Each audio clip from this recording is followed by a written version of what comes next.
bedanya nggak? Rasanya kayak sama aja deh. Hah? Sama aja, coba minum lagi deh. Masa sama aja sih? Sama air mineral biasa, sama aja?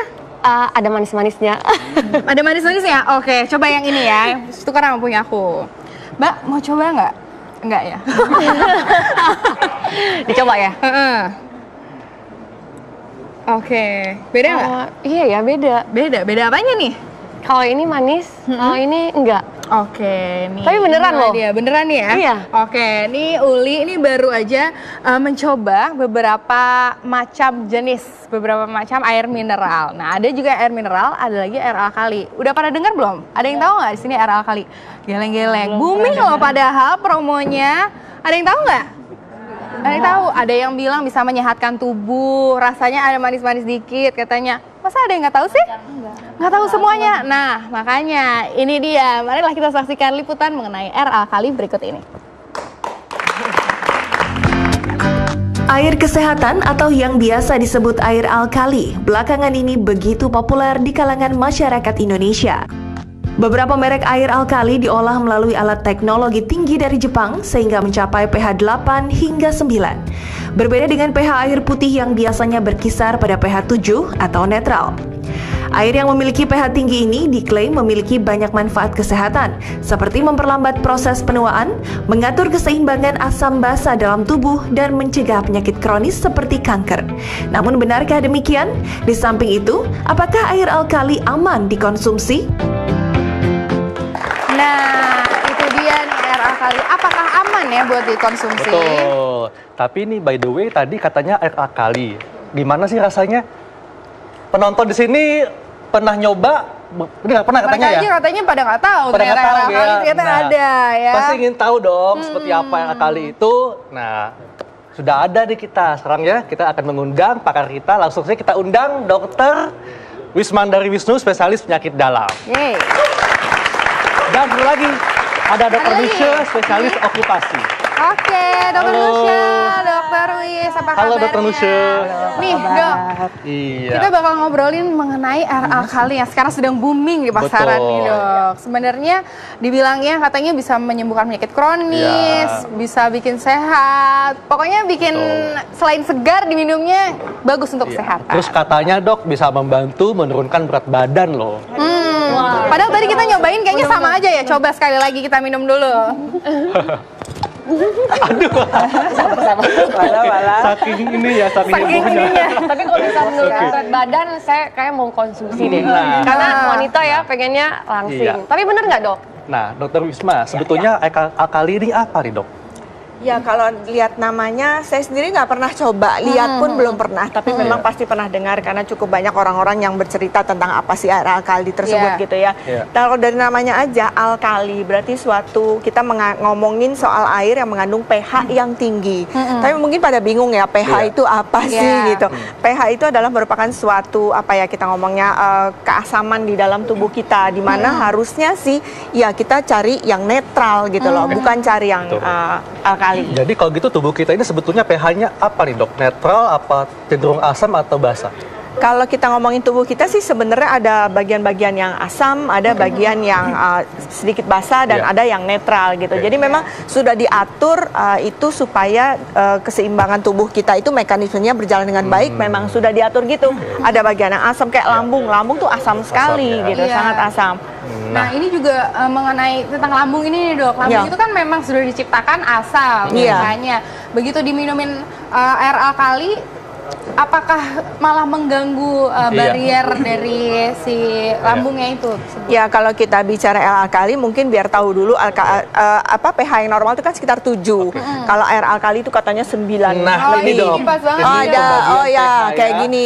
Silakan, Dok. Ya, jadi kan yang normal tuh yang warna hijau ya, yang 7 ya. Tapi kalau kita ngomongin air alkali itu biasanya yang sekitar 10 ke atas, 9 ke atas gitu ya. Itu kalau kita ngomongin air alkali maksudnya yang kesini-sini. Lebih basah, Dok, gitu ya? Iya, lebih ke basah. Sedangkan kalau yang air biasa yang kita minum, yang mungkin dijual juga, yang bilang bukan air alkali, air biasa lah gitu ya, air mineral mungkin, itu pH-nya sekitar antara 5,5 sampai 6,5 biasanya ya. Lain-lain juga sih, tapi sekitarnya sekitar situ gitu. Oke. Nah, Dok, sebetulnya kalau kita minum air yang alkali, yang basanya tinggi atau pH tinggi, ini dampaknya apa, Dok, ke tubuh kita? Kalau saya coba browsing juga ya, apa sih sebenarnya air-air yang alkalinya, yang katanya air alkali gitu. Mereka kan menganggapnya dengan diberikan air yang basah sehingga akan menetralisir ya misalnya yang di lambung gitu. Padahal itu sudah diciptakan di situ daerah yang memang harus asam gitu loh. Kalau dia nggak asam malah bisa terjadi gangguan keseimbangan gitu. Kenapa harus asam? Karena makanan yang masuk ke dalam tubuh kita itu harus dinetralisir dulu, harus ya kasarnya kayak dimasak dulu lah gitu ya di lambung, sehingga menjadi asam, kemudian masuk ke dalam usus. Nah di usus nanti berubah lagi jadi netral lagi, baru deh bisa makanya berarti gitu. Derajat keasaman di lambung itu memang diciptakan sedemikian rupa sehingga itu merupakan salah satu barrier kita ya, Dok ya. Iya, betul. Memang harus begitu. Kita. Betul, ya. Nah, ini ada mitos dan fakta mengenai air alkali. Minum air alkali memberikan Anda energi lebih. Nih, Uli tadi gimana? Energinya langsung lebih nggak? Katanya kalau misalnya ngantuk ya, kalau udah minum air ini katanya bisa langsung seger. Kalau minum air mineral seger nggak? Seger juga sih. Ya. Apalagi disiram jadi lebih seger ya. Nah, mungkin Dokter Nusya bisa menjelaskan nih, Dok. Bener nggak kalau air alkali bisa membuat kita berenergi? Iya. Jadi barangkali tadi pada belum ngerti nih ya air alkali itu macam apa. Jadi sudah jelaskan oleh dokter sebelumnya bahwa air alkali itu adalah yang tingkat keasamannya tinggi. Jadi pH-nya lebih tinggi daripada 7. Dan memang standar air minum itu yang diperkenankan di Indonesia adalah antara 6,5 sampai 8,5. Jadi memang sedikit-sedikit alkali masih oke lah gitu. Tapi kalau dia alkali banget masuk ke dalam tubuh, kita tahu bahwa badan kita ini pinter. Kalau kemasukan sesuatu yang aneh, lah ini kok kelebihan gitu ya. Jadi badan kita ini pinter, jadi kita punya mekanisme buat, aduh kalau kelebihan mesti saya kurangin dong. Berarti si lambung tadi karena kemasukan bahan yang terlalu basah, terlalu alkali, maka lambungnya memproduksi asam lebih banyak supaya dia menjadi netral. Jadi kembali lagi, Dok. Jadi memang badan kita ini udah punya mekanisme yang jagoan banget deh dibikin dari diberikan oleh Jadi ini fakta atau mitos, Dok? Untuk coba energinya berarti lebih. Bagaimana pendapatnya? Tapi sebenarnya katanya ya. Tapi kalau saya sih dari tubuh saya kayaknya lebih berenergi sih. Lebih berenergi. Dokter Wis gimana, Dok? Kalau mau dibilang benar ya benar, karena kan minum ya secara normal, secara alamiah ya orang kalau minum pasti akan ngerasa lebih segar. Kayak makan juga, Dok ya. Iya, kayak ya apalagi orang yang lagi dehidrasi gitu, abis lari-lari kepanasan terus minum, ya pastilah segar. Jadi mau dibilang energi ya juga sih gitu. Prinsipnya adalah yang menambah cairan di dalam tubuh otomatis kita akan menjadi lebih berenergi. Oke, selanjutnya ini ada lagi, Dok. Air alkali tinggi antioksidan. Waduh. Bagaimana nih, Dok? Dokter Nusya gimana, Dok? Kalau judulnya alkali itu kan lebih ke arah basah ya. Jadi kalau dibilang antioksidan juga berani nggak jawab mitos atau fakta? Nggak, saya pengen tahu pendapat awam dulu bagaimana. Tapi kalau saya barangkali yang lain fakta. Fakta? Karena katanya bagus buat kulit. Karena kan antioksidannya tinggi. Nah, mungkin Dokter Wisma bisa bantu, Dok. Benar nggak kalau kali ini mengandung antioksidan? Kalau kata-kata tadi Mbak bilang bagus buat kulit, saya akan bilang lagi iya fakta. Kenapa? Karena hidrasi, air gitu ya. Kalau kulit kita kering dikasih air tentu akan jadi lebih bagus. Apalagi kalau minumnya dengan kapasitas yang cukup ya, jangan berlebihan, jangan kurang. Pasti akan baik di kulit gitu. Tapi harus air alkali. Iya, tapi antioksidannya kalau ngomongin itunya rasanya sih ya kurang tepat ya gitu. Karena itu ya air dengan basah, dengan yang kandungannya menjadi basah. Udah, tapi antioksidan rasanya sih kurang tepat. Oke. Nah next ada lagi nih, Dok. Air alkali mengandung oksigen. Apakah benar? Tapi jangan dijawab dulu, Dok. Ditahan dulu. Sesaat lagi kita akan jawabnya. Tetap di Ayo Hidup Sehat. Minum lagi.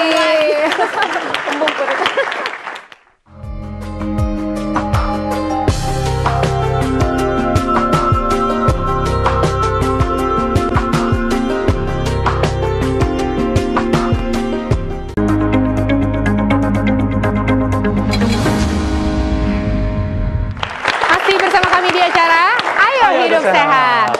Nah, sekarang nih Dokter Haikal sudah ada berbagai jenis minuman ya. Iya, berbagai jenis minuman dan nanti juga ada kertas lakmus. Kita akan membahas mengenai derajat keasaman atau karena nggak tahu kebasaan nih apakah ini asam atau daripada basa air. kan? Yes, betul sekali. Tapi nanti kita membahas dulu mitos yang tadi belum dijawab nih, Dok. Nah, air Dr. Risma alkali mengandung oksigen yang tinggi. Nah, mitos atau fakta, Dok? Mitos atau fakta?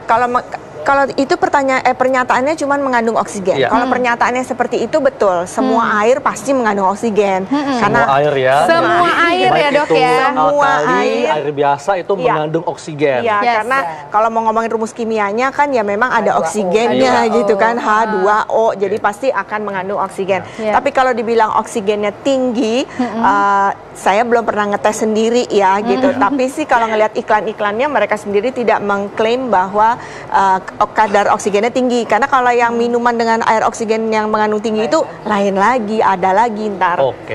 Nah kalau gitu muncul pertanyaan, kan ada juga nih air oksigen tinggi. Nah ini di mana nih dampaknya bagi tubuh? Bermanfaat atau tidak? Air oksigen tinggi kan sebenarnya kalau kita sendiri kayak tadi ya, semua itu harusnya seimbang.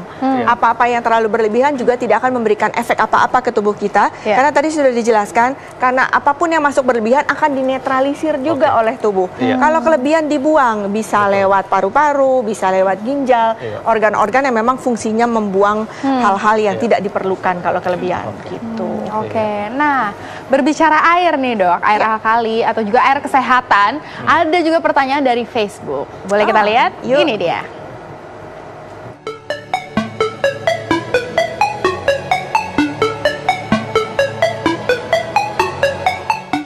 Halo Dok, nama saya Dahlia, umur saya 48 tahun. Saya ingin bertanya, saya sering meminum air kesehatan dan saya merasa badan lebih segar. Apakah efek medis dari air kesehatan tersebut ya Dok? Terima kasih dokter. Oke, itu tadi nih Dok, air kesehatan. Ada gunanya atau tidak? Silakan Dok. Air kesehatan kayaknya tadi udah disebut-sebut banyak loh sebenarnya yang menurut mereka itu adalah air kesehatan. Misalnya tadi air alkali, kemudian air oksigen, kemudian air yang mengandung ion tinggi gitu ya. Saya nggak ngerti maksudnya air kesehatan tuh yang mana, tapi pada dasarnya semua air pasti akan membuat kita menjadi lebih sehat kalau kita minumnya kira-kira ya untuk yang orang dewasa itu sekitar 2 liter. Oke, ini kebutuhan per hari ini Dok ya. Jadi air itu buat orang itu ya, buat manusia itu sebenarnya lebih untuk hidrasi. Jadi lebih untuk memang jangan sampai kurang air karena kita tahu hampir 80% tubuh kita itu mengandung air dan makin tua seperti saya ini makin kurang kandungan airnya. Dokter enggak, masih terlihat muda.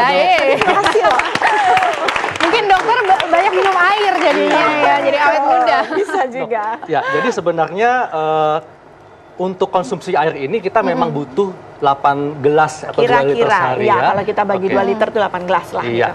Nah, berarti kita mesti bijak Dok ya dalam mengkonsumsi air dan juga melihat berbagai macam promo-promo yang ada di masyarakat saat ini tentang air kesehatan. Betul. Intinya minum air biasa aja deh, udah murah, terus jelas membuat kita lebih segar gitu ya, terus sehatnya ya jelas karena jadi nggak dehidrasi, lebih murah malah ya kan. Uli di rumahnya air kesehatan, air biasa sih. Air biasa. Oke, air biasa tetap mencari cantik. Oke. Di depan kita sekarang ini ada berbagai jenis air, tapi nggak tahu nih apakah alkali atau air biasa. Nah, kita bisa tahu cara mengetahuinya apakah ini asam atau basa menggunakan apa, Dok? kertas lakmus ya. Ini kita sudah sediakan. Nah, kertas lakmus. Ini jadi orang-orang ntar suruh beli kertas lakmus gitu. Dok, ini cuma percobaan aja. Tes aja ya. Jadi ingat waktu mungkin masih kita bisa kedokteran. coba yang ini kali ya. Oke. Kita nggak tahu nih apa nih ya ceritanya ya. Kita nggak tahu ini air apa jenisnya Dok ya. Kalau nggak tahu hati-hati karena kalau asam nggak bagus juga kena tangan kita, hati-hati. Jadi jangan sampai kena. Ya. Oke. Iya, ini kalau dia basah, dia akan berubah warna, Dok ya. Menjadi warna lebih basah yang lebih ini. basah berarti lebih ungu ya. Iya, betul. Iya, tapi ini ternyata tidak ungu, malah berwarna kuning. Berarti ini berarti itu asam. Oke. Ini jenis air yang asam. Oke. Coba dicium dulu wanginya enak. Bukan parfum bukan ya? Nah, ini sekarang nih Dok, ini ada air dengan oksigen tinggi katanya. Betul, mungkin bisa. Ya, ini coba ya kita buka. Apakah ini asam atau alkali? Coba dok. Ya, dituang saja. Oke. Oke. Nah, apakah ada perubahan warna? Oh, oke. Kayaknya ini agak berubah warna ya. Mungkin nggak begitu jelas. Oke. Iya. pH-nya netral mungkin kalau nggak berubah. Netral ya berarti ya. Iya. Oke. Nah, ini netral berarti ya juga bagus untuk dikonsumsi ya, Dok Ini ya. tadi air apa katanya itu? Oksigen tinggi. Oksigen tinggi. Jadi kalau yang dijual oksigen tinggi berarti pH-nya normal gitu pH-nya ya. normal, Kesimpulan oke. kita. Oke. Ya, Dokter Nusya, dok, ini kan di masyarakat beredar tadi ya berbagai promosi air kesehatan. Tadi sudah dijelaskan bahwa sebetulnya air itu mesti bijak dalam konsumsi air. Nah, sebetulnya bagi masyarakat yang mungkin tidak berlangganan galon, air langganan atau masih menggunakan air sumur, ini bagaimana dok syarat air minum yang baik? Sebetulnya syarat air minum yang baik adalah mungkin kita bisa lihat secara fisik ya. Air itu kalau kita lihat harus jernih, pertama. Kemudian tidak ada endapan-endapan. Ketiga, tidak ada baunya. Keempat, tidak ada rasanya. Tidak ada rasanya ya. Dan tidak berwarna. Tidak berwarna. Nah itu adalah yang mudah kita lihat dalam sehari-hari. Jadi kalaupun itu berupa air sumur, tidak apa-apa selama dia tidak mengandung logam-logam berat atau bahan-bahan berbahaya. Dan bagaimana dengan air galon? Air galon gimana dok? Iya. Maksudnya? Air galon ini kan banyak nih yang jadi kalau pelanggan air galon itu sebetulnya sudah ada syarat standar nasionalnya untuk air mineral. Jadi dia ada syaratnya, pH-nya harus antara 6,5 sampai 8,5, kemudian kandungan natriumnya sekian itu ada syaratnya. Jadi selama dia memenuhi syarat tersebut, berarti air mineral itu aman. Dan tentunya nggak boleh mengisi ulang sendiri air galon ya. Oh iya tentu, sebaiknya. Yang suka kita lihat itu mungkin hati-hati kalau ngisi air galon itu kan ada lehernya tuh ya di atas ya. Pada saat mau ngisi ke mesinnya itu, kadang ya mungkin karena nggak ngerti, jadi dipegang gelasnya kemudian dimasukkan. Nah kebayang dong itu kan bekas tangannya gitu, itu akan masuk tentu ke dalam mesinnya. Jadi yang perlu diperhatikan juga kebersihan pada saat mau mengisi dispenser. Nah dok, kalau gitu antara air alkali dan air mineral biasa, mana yang lebih sehat untuk dikonsumsi masyarakat? Ya, silakan Dr. Nusya. Ini sambil ini air alkali ya, nih ya, agak sulit juga ya, karena memang promosi itu sangat gencar. Jadi malah bilang bahwa ini sudah diakui pemerintah, sudah merupakan alat medis yang dapat menyembuhkan, mengobati. Dan bisa menyembuhkan segala macam. Nah, kalau promosi-promosi itu berlebihan, saya rasa itu keliru. Ya, jadi mungkin dia ada manfaatnya, tetapi tidak seheboh yang dipromosikan lah. Jadi kita sebagai masyarakat sehari-hari harus lebih jeli atau lebih bijak dalam memilih apa yang kita konsumsi. Iya, Dokter Wisma mungkin ada tambahan dok? Kalau ditanyanya tadi mineral atau alkali, saya pilih mineral gitu ya. Iya, saya pilih mineral. Walaupun sebenarnya bukan masalah mineralnya, tapi air biasa gitu. Kalau saya lebih memilih air biasa, karena kalau mineral kan yang di kemasan-kemasan gitu ya. Tapi yang pasti itu pH-nya normal. Kemudian mengandung mineral apa tidak, kalau buat saya pribadi itu tidak terlalu penting. Dan mungkin juga perlu dipertimbangkan buat yang nonton, perlu nggak sih penambahan mineral di dalam air? Sedangkan dalam makanan kita hari-hari, dalam buah itu pun sudah mengandung mineral. Apalagi kalau masih muda ini nggak perlu tambahan sebenarnya. Apalagi kalau kita makanannya lebih sehat. Apalagi kalau makanannya lebih sehat juga ya dok ya, banyak sayur, nutrisinya tinggi, pasti juga aman ya. Jadi kalau air mineral itu memang kadang-kadang diperlukan pada saat kita kehilangan mineral dalam jumlah banyak. Seperti kita tahu kalau kita bekerja di tempat yang sangat panas atau habis lari maraton atau habis aktivitas fisik berat, maka kita banyak keluar keringat, termasuk garam-garam ikut keluar bersama keringat. Nah pada saat itu baru kita perlu air mineral. Jadi artinya bijaklah dalam mengkonsumsi air dan harus 2 liter atau 8 gelas sehari.